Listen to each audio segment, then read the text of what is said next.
Welcome back to another episode of the Experts in Fire podcast. I'm your host, Mike Vennard, and with me today is Randy Mowry. Today's episode will be all you need to know about electronic ignitions. Let's get into it.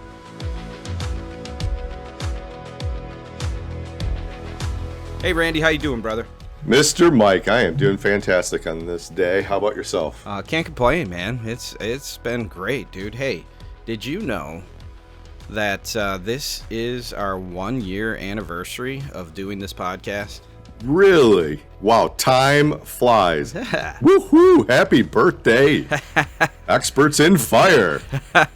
Where's our party poppers? Well, congratulations, Mike. Our 1 year, buddy. And you know what? A shout out to all of our listeners out there. We really appreciate you tuning in and downloading and just being a part of this. We love talking about this stuff. It's what we do. Obviously, we're at our 1 year birthday here. We really appreciate all of you. Randy, happy birthday, brother. Happy birthday. Happy birthday. Absolutely. Our success is due to all of our listeners. And boy, that 1 year went very quick. Well, I tell you what, let's talk about all you need to know about electronic ignitions. You know, we're in the heart of fire pit season right now. And so I think there's a couple ways we can approach this, and really I'd kind of like to lay out a roadmap for us as we walk through this. Let's talk about advantages and disadvantages to electronic ignitions. Then we'll talk about installing in a new setup versus installing in an existing setup, because there are some things you're going to need to know if it's new versus existing. And then troubleshooting upkeep. You know, it's that time of year. I want to get this thing running. Or maybe this episode drops and you started it at the beginning of the season and now you're having some issues. So we'll just walk through some troubleshooting and upkeep. Does that sound good, Randy? Sounds like a plan. I like it. We do get a lot of questions on electronic ignition systems. And we're gearing everything we're going to be talking about. This is going to be for fire pits as far as those electronic ignition go. Absolutely. All right. What's the advantage, Randy, of an electronic ignition? So number one with the electronic ignition system, as far as an advantage goes, it has the built-in safety device that shuts the gas supply down if a high wind comes through and blows that burner out. So that would be number one, the safety feature of it. Then we get into the convenience features of it, meaning with an electronic ignition system, and what we're talking about, folks, is electronic is just that. It requires power. So if we're inside of 10 feet of a pool, that might be 12 volts. They're 24-volt transformers, and then you have what they call like a plug-and-play, has a 3-prong plug in it, plugs into an outdoor rated outlet, which is within inside of somebody's fire pit. So now we have those conveniences of it can operate on a simple wall switch. We have a fire pit that's, 30, 40 feet out, out on the patio, and you can have a wall switch inside the house or just outside your patio door. You flip a switch on and it turns on. Let's say you have teenagers at home and you want to make sure that that fire pit goes off. If you're not home, you're on vacation, the kids are home. Well, you can actually hook those up to a timer, some type of what they call spring timer that would be same place. It turns the fire pit on, but it's 2 hour or 12 hour. There's a couple, intervals in there in between. And if the kids forget it, or, yourself as a homeowner, myself, just walk away from it, totally forget it, it will shut itself down. And then you have the convenience of if somebody's using a smart home system and they're using that smart home system within an app on their phone, it could be tied into somebody's smart home system, and or a lot of folks have these pool systems these days, and then they have that app on their phone. And so what that allows you to do is it allows you to hit a button on your phone. It goes through the homeowner's smart system, tells that fire pit to turn on and off. So those are really the advantages of having an electronic ignition system. Yeah, there's something, we went through our house, and I think I mentioned this in a different episode. We did a whole bunch of construction work, and as we were doing that, we started changing over our light switches to smart switches. So they're hardwired, but I tell you what, Randy, I've been turning light switches off for so many years, I forget I can just walk upstairs and go on my phone and turn the whole house off. You know what I mean? But exactly. Technology these days is pretty sweet. It is cool. So do these electronic ignition systems, do they and we'll dive a little deeper into the systems themselves. Do they come with the ability for highs and lows, variable flame height, or are they just on off? No, and that's a great question. We do get that quite often. So there are some manufacturers that offer what they call like a variable flame control on their electronic ignition system to vary that flame up and down. Like I said, we have the app, but yeah, there are some out there that you can use to be able to vary the flame up and down. Nice. Okay, so I mean that's definite advantage if I'm sitting there on my phone on the app going I'm going after a little ambiance here. I'm gonna tone these flames down a little bit. That's pretty cool, right? Versus just push a button. Yeah, absolutely. You know, I find that we do a lot more of that maybe in like the southern areas where their temperatures are a little bit greater in heat than ours here in Michigan, where they may not want it on full blast, so they want to be able to dial that down. You know, in the fall season, you know, the winter here in Michigan, that thing's just going to be on, man. It's just too cold to be fooling with it. You know what though? I know plenty of them folks down in the South. Then when it touches 50s. Even low 60s, they'll have that bad boy on full blast because that's cold for them. It's cold, exactly. Yeah. You have fire-related questions, and we have answers. You can email us your questions at podcast@woodlanddirect.com or give us a call at 586-221-3638. We would love to be able to answer them right here on the Experts in Fire podcast.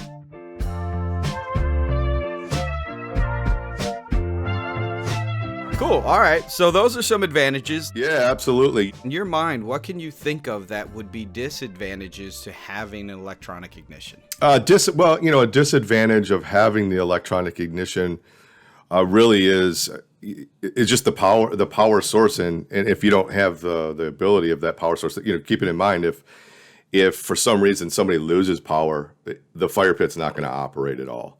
You know, so it's not like we talked, you know, something like a battery operated style system or a matchlight style system. You know, we can still use those systems in the event of any kind of power loss. If we lose power and we want to go out and just entertain ourselves until the power comes back on, you're definitely not going to do that with an electronic ignition system.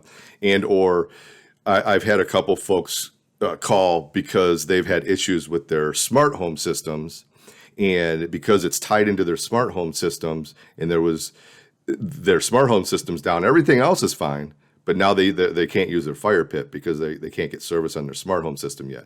So those are just some small disadvantages, and it's really related more to power than anything else. Yeah, and it's rare. It is. I'm with you. I was kind of knocking it around in my head, going disadvantage. Disadvantage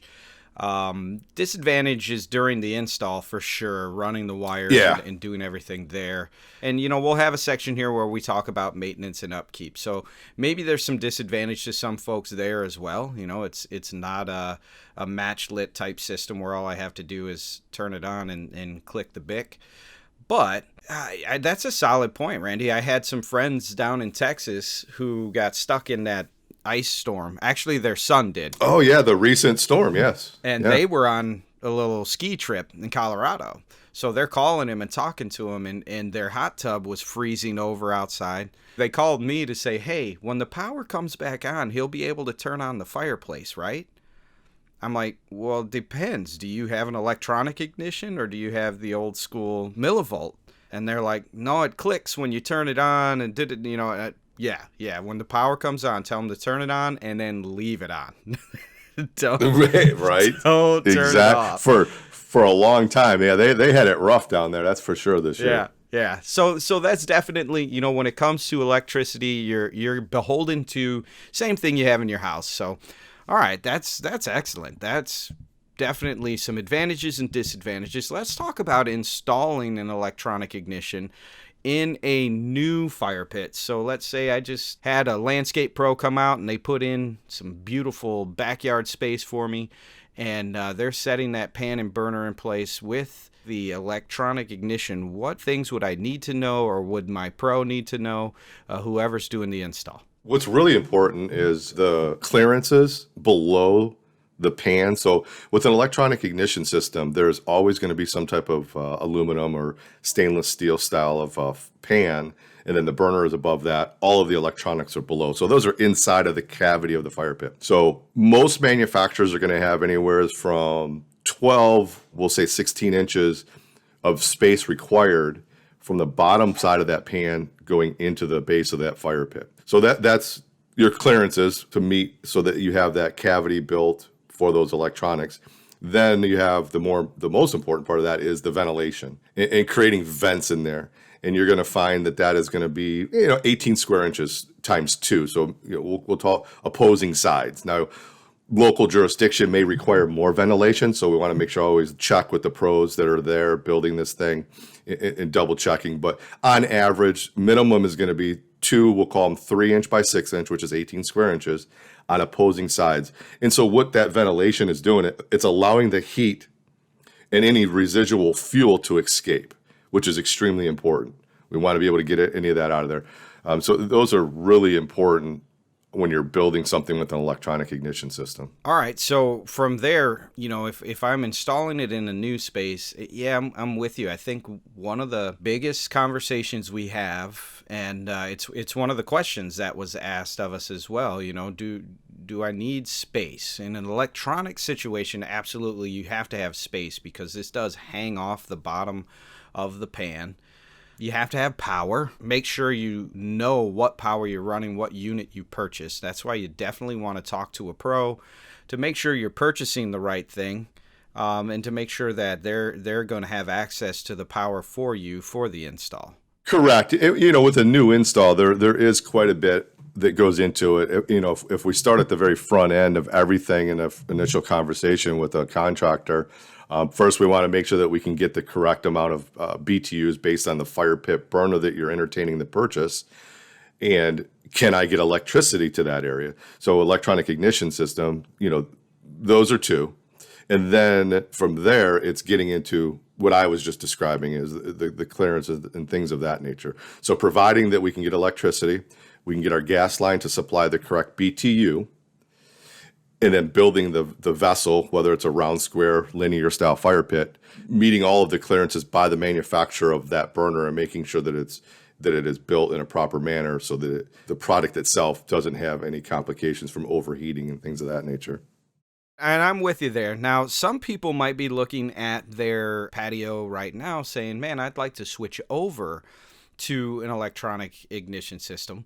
And that's a great question because we get this a lot. And I think what you've pointed out, even in discussing, installing this in a new situation, if you've already built everything without thinking about the electronic system first, you fall into the category of wanting to put an electronic ignition into an existing fire pit. And I say that because I had a customer once who he laid all of the blocks. He did it all, man. The patio was in. He calls and says, "Mike, I want to buy this electronic ignition system." I'm like, "Yeah, sure." And we walk through it. I send it to him, and then he calls me back a week later and goes, "Hey, I got to run electricity to this." Well, yeah, it's called an electronic ignition system. Did you have the stone down? He's like, I had stone down when I called you. I was like, well, we're putting this in an existing situation. Let's walk through that. Now, I was green at the time, I got to tell you. But that was the one experience I needed to go, I will never make that mistake again. They had to pull up all the brick trench, put in, all of that stuff, which I'll let you talk about. But now we're in a situation where everything's in existence. Man, I already have a fire pit in place. What's it going to take for me to transition that to an electronic ignition? No, and it's actually a good time because I'm actually working with he's a cement contractor by trade and built his fire pit prematurely and then called us and wants an electronic ignition system. So the first thing obviously is, with a pre-existing, gas lines already ran. So we need to check the gas line to make sure that we size it properly. Even if somebody has a 48-inch, we'll call it inside dimension fire pit, and they want to maximize that, if they don't have the correct gas line ran, then we got to size the burner for that. And then getting into the electricity, we need electricity as we've been talking about. Well, in his case, he's like, That ain't no big thing, man. I just get my saw cut out and I'll cut some new holes. He goes, I want this electronic ignition system. I'm like, all right, no problem. And that's exactly what he's doing. So, obviously he's skilled. He has the tools, and he's having to saw cut an area to be able to run electricity and get a conduit in there, feed it up into his fire pit. And so with a pre-existing fire pit, not everybody has that luxury, but that is what it's going to take. So if you have concrete, brick pavers, whether it's a stamped concrete or just smooth, you're going to have to make some saw cuts, redo it to get electricity in there to be able to feed it into it. Obviously, if it's a wood deck, grass, dirt, something like that, a little bit easier to dig, trench that hole and feed a piece of conduit into it. But it does need to come into the fire pit on the inside.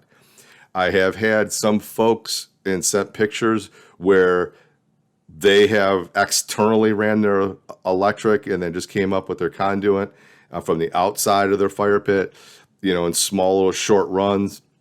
That is something that you really need to lean on your electrician and find the codes to see if that is even applicable and even okay. In my eyes, just from doing this for a long time, no is the answer from me that I'm going to express to somebody all the time. But there again, that's going to be, up to the homeowner and their contractor working. But yeah, that power needs to come up in the center. So it is very trying. And there are other burners that can be used outside of electronic and still offer a safety valve if there's just no way to get electricity. But we're chatting about electronic today, but we have to have some type of power in there. Yeah, I think that's the key, right? The word electronic is the key. There's going to have to be some type of power source coming to it. Is there a battery-operated option out there? There is. We'll be limited in size. It is a safety valve. It's what they call like a flame sensing style of system. It operates on batteries. It is going to have a little push button on the outside. So there's a mounting flange that goes on the outside, battery operated, typically like a 9-volt battery on the inside. And what it does, it just has like this pilot flame rectification type of system, flame sense system. It's called a couple different things. Operates similar to the electronic in the fact that if the burner goes out, the flame sensor senses no flame on the burner and it shuts that gas supply off. However, with that type of system, you don't have the ability to tie it to a smart home system, switches up at the house, things of that nature, because it is battery operated. So if I go with a battery operated, I'm really going with the safety valve, which, that's a huge benefit. That is definitely something we always talk about. But going back to our advantages and disadvantages discussion, one of the advantages of having that electronic system is the ability to flip a switch. I know some folks who have switches inside the house. Yes. Very common. Absolutely. Very common. Some of my clients will just, when they're not sitting out there, they'll flip that switch just to kind of have that ambiance out in the backyard. And they may be sitting all the way up at the house, not even around the fire pit, but they just want to see that fire. So it's just a convenience. I flip it on. I go right outside the door wall. I sit down and, and I'm good to go. Excellent. We talked advantages, disadvantages. We've talked installing in a new situation and an existing fire pit. Now, Randy, let's get into really the nitty-gritty, because I feel like sometimes it sounds like a great idea. Boy, I really want to have this electronic ignition. But in these situations, I think sometimes people think about what's going to happen 2 years from now. So that's why I wanted to talk about just some troubleshooting and upkeep to these types of systems. What are some good things for people to know? And I'll give you two scenarios. One, I'm getting ready to use my fire pit again. What should I know? And then it's middle of the summer. I've been using this thing for the last couple months here, 3-4 months, and it doesn't seem to be functioning properly. What are some common things we can do there? So let's start with startup. It's springtime. I want to get going. Those are both really good questions, and they will end up both falling pretty close to the same category of maintenance, so to speak. So at the beginning of the year, we want to inspect everything. We want to make sure that the media itself, there's no water, moisture, or anything like that built up on top of it. We want to get into our electronics. So a lot of the electronic ignition systems will have some type of cover over top of them, and get in there. Just make sure there's no debris in there. Pull out any kind of debris that's in there. Any moisture, let that evaporate before we fire anything up. and just make sure overall that there's nothing that's inside of that, especially if it's uncovered all season long.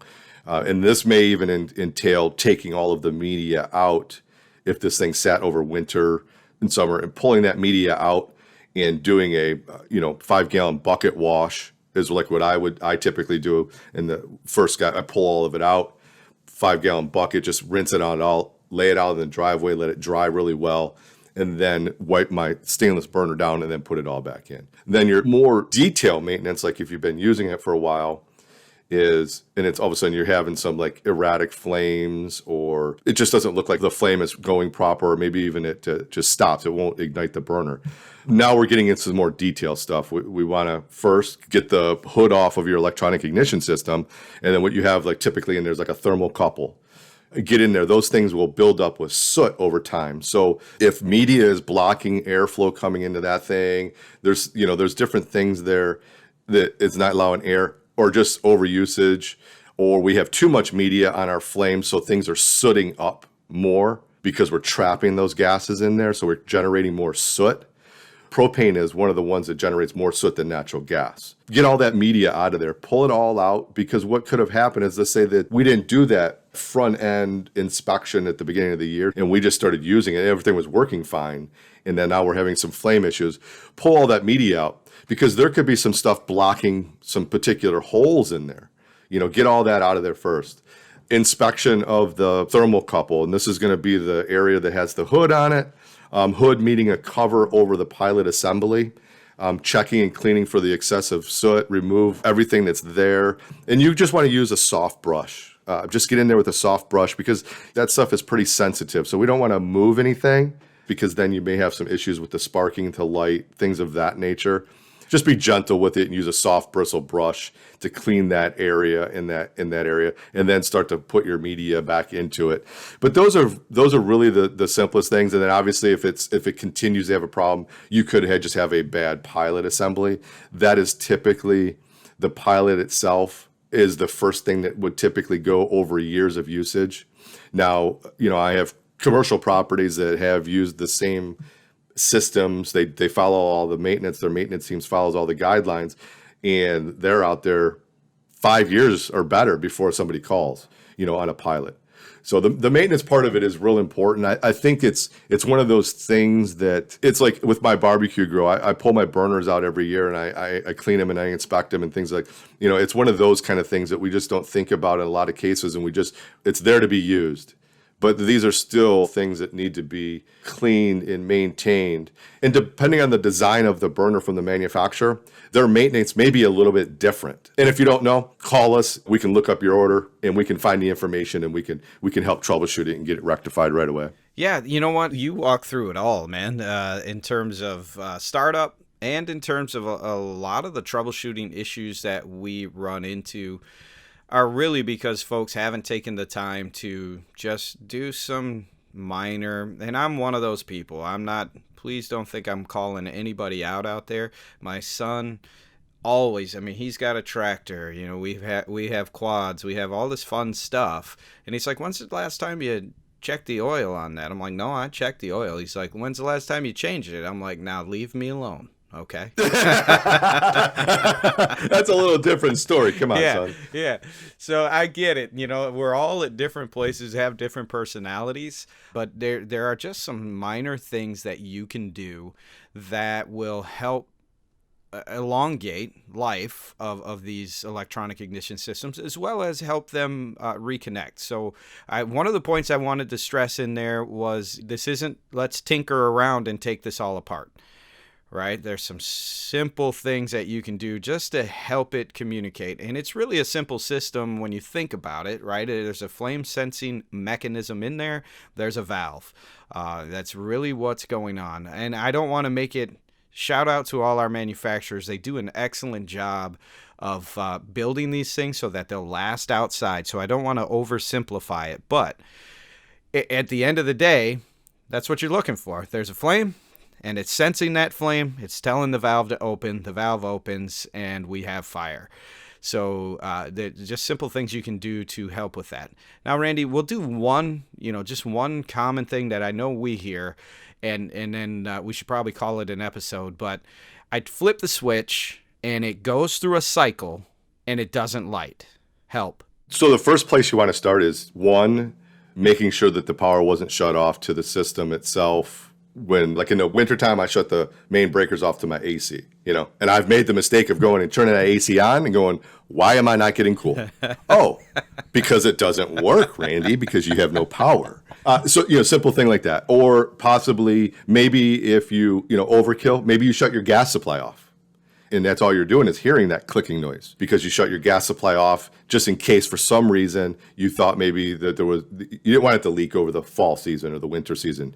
So that is a very common mistake as well. And then you sounded like the guy when you call IT and he says, "Is it plugged in?" Yeah, exactly. And those are a couple of the things over the years that happen. It's very common. Hey, I hear it clicking, but I don't hear any gas or anything, and it's the gas line is shut off. Maybe there was work done on the property or someplace inside a couple neighbors' house interrupted your gas line supply, and that gas line has some air pockets in it. There's some things, you want to get a pro out there to check your gas line because you don't want to be taking apart gas lines to check that part of it out and making sure. Same thing, electrician to make sure that we have power, because if you're working on an electronic ignition system and there's a transformer that was installed someplace in line, maybe the transformer has gone bad for some reason from sitting. And so it's not activating the pilot, it's not activating the burner. So these are things that need to be checked first. These are inline things of the system to get to that burner itself. We may not be feeding enough power to it. So we may be getting power to the transformer, a simple example, maybe you've got, 110 going into the transformer, but we only have instead of 24 volts, we have 3 coming out of it or something. So it's not enough to ignite the burner system. So we want to check those things first. Then we can dig into, if all of this is working fine and we have gas getting into the unit, then maybe it's something internal with the electronics. But we want to narrow these front end things, we'll call them, first to get to the burner before we get into the burner itself. If you're a homeowner, you can go through some of the process that Randy talked about, and before you call out the electrician or before you call out the plumber, let's pull some of that media out of the way. Let's make sure you've got a clean, dry environment around that ignition piece so that you can verify, hey, I'm doing everything. Make sure the power's on. Make sure the gas line is on. There are things that you can do as a homeowner that we would certainly, if you called us and we were talking through the troubleshooting, we would ask you to do it right over the phone. Just to say, okay, let's try these things first before we start testing the power, because it was working before. But initially, I like what you started with in terms of the startup of the system. Always, always, always. And folks, if you're not covering these systems, then, it's like anything else. If you leave your motorcycle out in the rain, you got to expect that things are going to get wet. And water is the biggest deterrent to anything functioning properly. Yes, absolutely. And Mike, just to touch on, you're going to find with the electronic ignition systems, a lot of the manufacturers are going to put it in there to cover them, just for that reason, protect them in the different types of weather, depending on what part of the country somebody's in. So it is important to cover them as much as possible when not in use. Yep, for sure.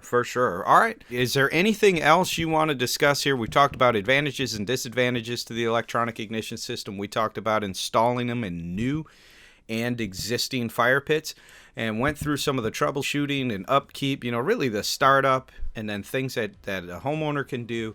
And then, obviously our pros, they can always lean on us, call us, and we'll help walk them through anything that they may need to know on their side. Anything else you can think of that folks might want to know about electronic ignition systems? No, I don't think so. I think, with electronic and any of these fire feature, that we talk about, we just want to make sure that everything is installed correctly and safe for folks. So they're going to follow all of the same guidelines as any other fire feature we do outside.